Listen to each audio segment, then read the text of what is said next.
Hi all, this is Tyler Krompiatek from Canisius. In this video we go over how to set up a student assignment folder in Panopto for video discussions in D2L. This process could even be used for peer presentations. For those that have created a student assignment folder for D2L Dropboxes previously, the process is similar. Let's get started. First, we need to create a Panopto assignment folder. We also need to make sure that our students can view other students' videos. This makes it a bit different than creating a Panopto assignment folder for Dropboxes. In a D2L course, click on Panopto in the course nav bar. This will take us to the Panopto dashboard.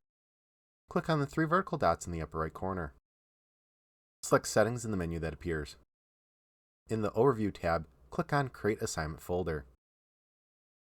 This will create a folder that students can submit to. It will automatically take on the name of our course, followed by assignments.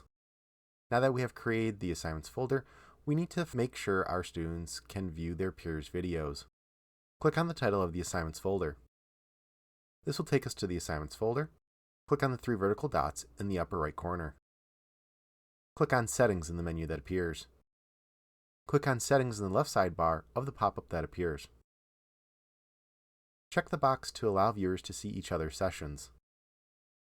We can exit out of the settings and go back to D2L. In D2L, we can create our discussion prompt.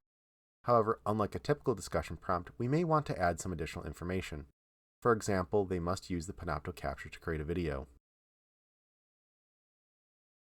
Additionally, we may also want to add the tutorials that show students how to use Panopto. This can be done in the discussion or a module description. These tutorials are available on the Panopto Wiki page, linked in the description.